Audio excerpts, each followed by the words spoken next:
monetary policy still has work to do. Our job is not done until inflation is centered on our 2% target. جی ہاں، یہ تھے bank of Canada کے governor جو کہہ رہے تھے کہ our job is not done until inflation is set to 2%. السلام علیکم دوستو، میں ہوں فیصل مجید ایک نئے ولاگ کے ساتھ. بینک آف کینیڈا نے ایک بار پھر اپنے اوور نائٹ ریٹ میں 0.25% اضافہ کر دیا ہے. اس طرح بینک آف کینیڈا کا اوور نائٹ ریٹ 4.75% سے بڑھ کر 5% ہو گیا ہے. بینکوں کا پرائم ریٹ 6.95 سے بڑھ کر اب 7.20 تک جا پہنچا ہے. شاید بینک آف کینیڈا کی تاریخ میں یہ پہلی بار ہو رہا ہے کہ بینک آف کینیڈا نے اتنی تیزی سے اپنے اوور نائٹ ریٹ میں اضافہ کیا ہو. مارچ 2022 میں جہاں پر بینک آف کینیڈا کا اوور نائٹ ریٹ 0.25% تھا، وہ بڑھ کر اب 5% ہو گیا ہے. اور یہ اتنا جو اضافہ ہوا ہے 5% تک جو over night rate bank of Canada کا پہنچا ہے، یہ 20 سال بعد اس کو ٹچ کر رہا ہے. آخر کیا وجوہات ہیں کہ بینک آف کینیڈا کیوں ریٹ بڑھاتا جا رہا ہے؟ کیا بینک آف کینیڈا کو لوگوں کی مالی مشکلات کا علم نہیں ہے؟ کیا بینک آف کینیڈا کو علم نہیں ہے کہ جو وہ لوگ ویریبل مارگیجز، ہی لاکس، لونز رکھتے ہیں ان کی منتھلی پیمنٹ میں بے تحاشا اضافہ ہو رہا ہے؟ نہیں دوستو، ایسی بات نہیں ہے کہ بینک آف کینیڈا کو معلوم نہیں ہے.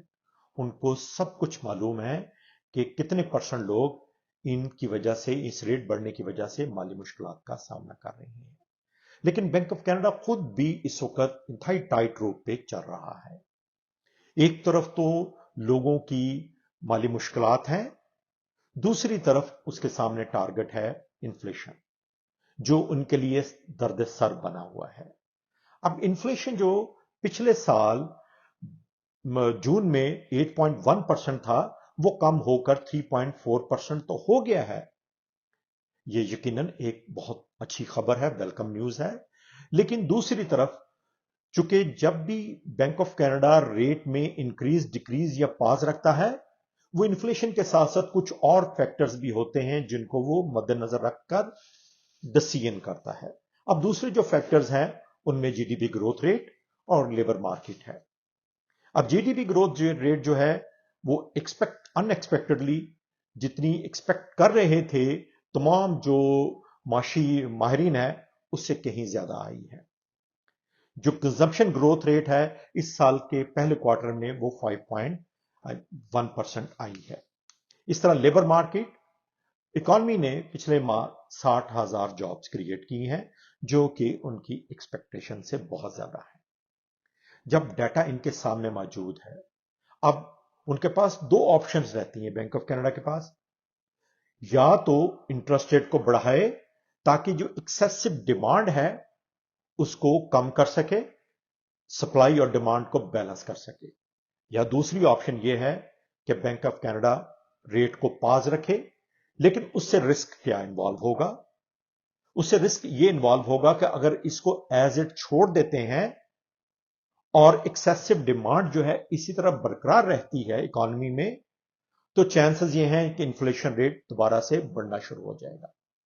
جب انفلیشن ریٹ بڑھے گا تو بینک آف کینیڈا کو مزید ریٹ بڑھانا شروع کرنے پڑیں گے، اور جو ہمارا ریٹ کی جو اس وقت بڑھ رہا ہے وہ لانگر ٹرم سٹے کرے گا. یقیناً یہ ایک سخت فیصلہ ہے، لیکن بینک آف کینیڈا یہ سمجھتا ہے کہ یہ لانگر ٹرم کے لیے بیٹر ہے کہ جو شارٹ ٹرم جو ہے وہ تھوڑی سی تکلیف لے لی جائے. اس وجہ سے بینک آف کینیڈا نے یہ ڈیسیژن کیا ہے کہ ایک ایکسیسو ڈیمانڈ کو کم کیا جائے تاکہ انفلیشن جو ہے وہ جو ان کا ٹارگیٹڈ ہے وہ 2% پہ آ سکے. ویسے بھی جو انفلیشن 3.4% پہ ہے وہ ویل ابو ان کے ٹارگیٹ سے ہے، اس کو ٹارگیٹ پہ بھی لایا جائے اور جو اکانومی میں ایکسیسو ڈیمانڈ ہے اس کو کم کیا جا سکے. اس وجہ سے بینک آف کینیڈا کو یہ جو سخت ڈیسیژن ہے وہ لینا پڑا ہے. یقیناً اس سے وہ تمام لوگ